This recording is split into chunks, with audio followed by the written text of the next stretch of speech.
بسم الله الرحمن الرحيم الحمد لله رب العالمين وصلى الله على سيدنا محمد وعلى آله وأصحابه وأزواجه وذرياته والتابعين وعنا معهم برحمتك يا أرحم الراحمين. أما بعد، سيد العلامة الحبيب عفيف الدين الجيلاني صاحب المجلس، سيد العلامة عمر الحامد الجيلاني حفظه الله تعالى، العلماء الحضور الأكارم جميعا، الحاضرين الحاضرات، السلام عليكم ورحمة الله تعالى وبركاته.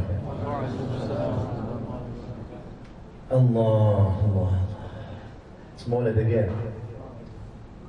Alhamdulillah. I always say, if you love Sayyidina Rasulullah sallallahu alayhi wa sallam, then it's Maulid every day.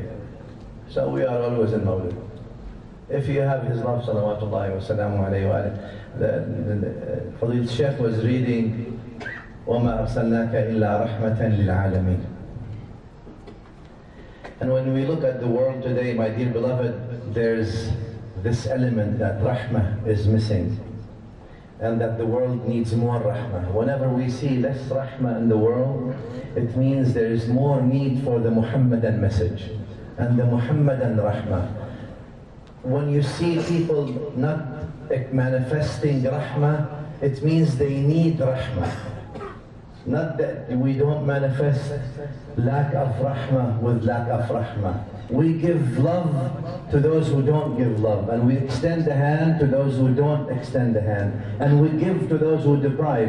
Isn't that what Sayyidina Rasulullah sallallahu alayhi wa sallam mentioned? Hadith al-Tirmidhi, Hadith al-Sahih, right? When he tells them, "Sal man qata'aka wa'ati man haramak," right? Give to those who deprive you, and connect to those who sever with you, and forgive those. These are the principles of Islam. Today, when we celebrate the birth of the Prophet sallallahu ta'ala alayhi wa sallam, we're not celebrating the birth of a human being, we're celebrating the genesis of unconditional rahmah lil alameen.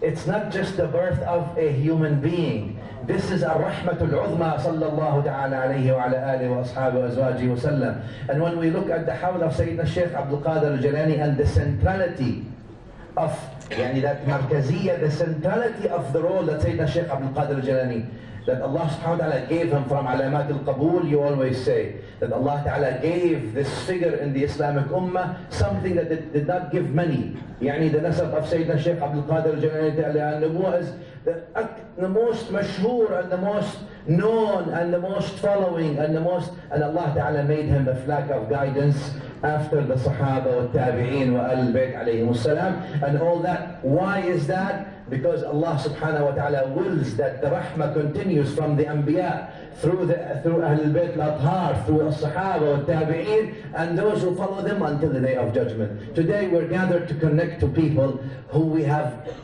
real relationship to. Relationship with the ruh. Relationship with the souls. Because today we have a need for Sayyidi Rasulullah sallallahu alayhi wa alihi wa ashabihi wa sallam. We have a need for Sayyidi Rasulullah sallallahu alayhi wa sallam to be in our hearts. Because we put in our hearts many things, but we don't put in our hearts that the nur of Sayyidina Rasulullah sallallahu alayhi wa sallam. We need Sayyidi Rasulullah sallallahu alayhi wa sallam's seerah to be in our homes. We need Sayyidi Rasulullah sallallahu alayhi wa sallam's dhikr, remembrance, to be with our children.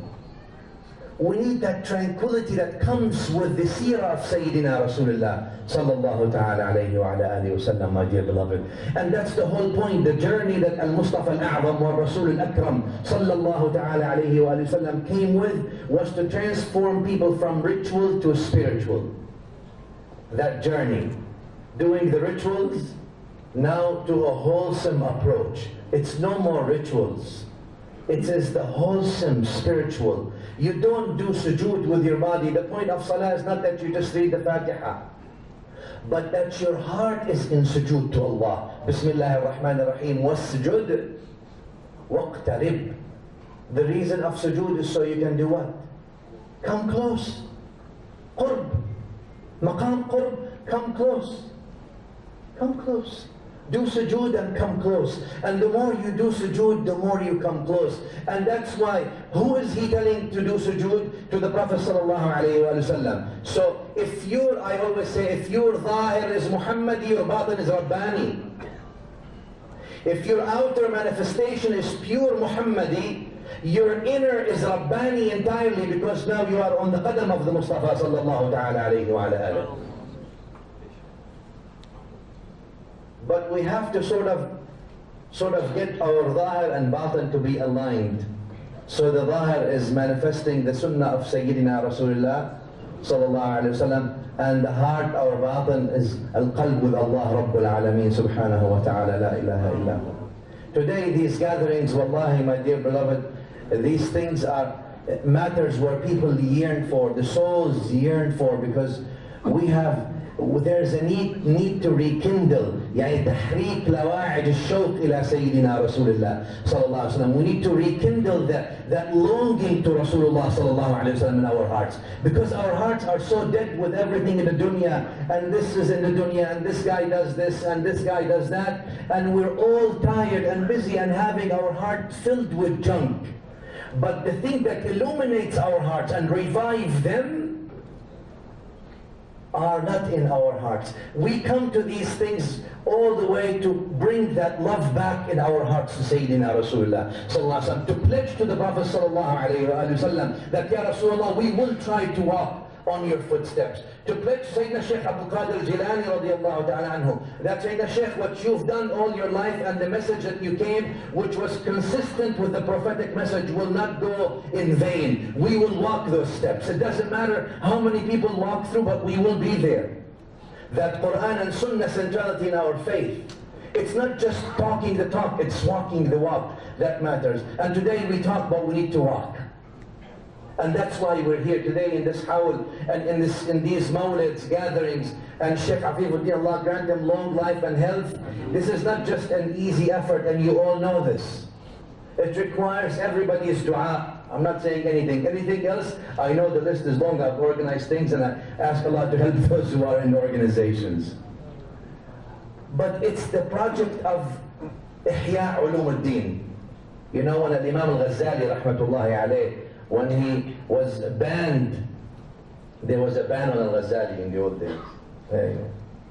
When he was banned from Al-Nizamiyya, yani when they forced him, when his tongue was arrested, his heart was free to write the Ihya. That's when the Ihya was born. When the tongue was arrested, the Ihya was born. When he went to Sham, all these things. And today, maybe we have to take some ishara from that the tongue sometimes arrested except on the dhikr of Allah Ta'ala, and the heart has to now go free so that the revival, that ihya comes. And the first thing I say in these majalis, my dear beloved, not just to bring the love back to the Prophet ﷺ and have that ta'alluq with him, sallallahu ta'ala alayhi wa alihi wa sallam, but also that we go back to Allah with istighfar. Because I always say there's two things that you have to have tahara for. Number one, salah. Number two, love. They both require tahara, otherwise invalid. As-salah without tahara, no salah. And love without tahara, no love. Both require tahara to be valid. And therefore we need to now put that tahara in our hearts by istighfar, by seeking Allah subhanahu wa ta'ala, by really repenting, making a pledge, Ya Allah, we came to this hawl, we came to this majlis, we will repent. We will repent. We've done all kinds of things, and Ya Allah, we come to your door. And we ask you to forgive us. We ask you to grant us forgiveness. We ask you to mend our broken hearts. We ask you to clean us and to cleanse us and to purify us. Purify us with your ihsan. Let me finish with this. الأبهيشي أيوة صاحب المستظرف يعني. He puts this story. Well, the story has issues that he's about Al-Asma'i. Al-Asma'i was born 100 and some, about Zayn al-Abidin. لم يدركه يعني. Anyway, Al-Asma'i, one of the poets, he says, I was allegedly, because there's a discrepancy in age. Al-Asma'i, one of the poets, he says, one time I was doing tawaf around the Kaaba at night. Nobody's there. I was overtaken by a man who was making tawaf and crying so much that it sort of took my heart out. He's crying so much. And he's saying, أَمَّنْ يُجِيبُ دُعَاءَ الْمُضْطَرِّ فِي الظُّلَمِ يَا كَاشِفَ الضُّرِّ وَالْبَلْوَى مَعَ النِّقَمِ أَدْعُوكَ رَبِّي حَزِينًا هَادِمًا قَلِقًا فاكشف دعائي بحق البيت والحرم إن كان عفوك لا يرجوه ذو سقم فمن يجود على العاصين بالكرم. He says, Ya Allah, I am pleading to you to forgive me. If your generosity is prohibited unto sinful people like me, then who will grant the sinners forgiveness? He says, Al-Asma'i allegedly, I came to him, وَإِذَا بِهِ, I saw him, زَيْنُ الْعَابِدِينَ عَلِيُّ بْنُ الْحُسَيْنِ. طبعا, like I said, Zayn al-Abidin died around year 90 something, والأصمعي ولد 100 something. Anyway, لكن القصة فيها إن شاء الله للمعنى. He says, I see Imam Zayn al-Abidin, Ali ibn Hussein. You know Zayn al-Abidin, Ali ibn Hussein, this is the son of, his name is Ali. Like Sayyidina Hussein nicknamed him Zayn al-Abidin, or people nicknamed him Zayn al-Abidin لِحُسْنِ عِبَادَتِهِ, because his ibadah was so beautiful, he became the beauty of worshippers. Also is nicknamed as Sajjad لِكَثْرَةِ سُجُودِهِ, because he used to do so much sujood, so they nicknamed him as Sajjad. Ridwanullahi ta'ala wa salamu alayhi. Khair.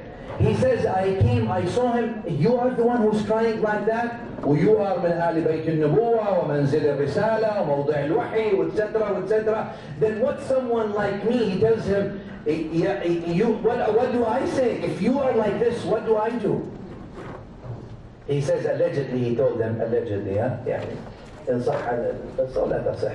He says, هيهات يا أصمعي إن الله خلق الجنة لمن أطاع. Allah subhanahu wa ta'ala created Jannah for those who obey him. وَلَوْ كَانَ عَبْدًا حَبَشِيًّا, even if he was a slave. وَخَلَقَ الْجَنَّةَ لِمَنْ عَصَاهُ وَلَوْ كَانَ سَيِّدًا قُرَشِيًّا. And he created Jahannam for those who disobey him, even if he was a Qurashi master.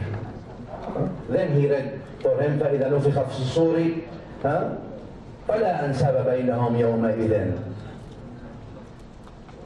That's what he says. So today our nasab to Rasulullah sallallahu alayhi wa alayhi wa sallam. هذا النسب الروحي, right? Sayyidina Abdul Mashis, he talks about the nasab al-ruhi wal-hasab al-subbuhi.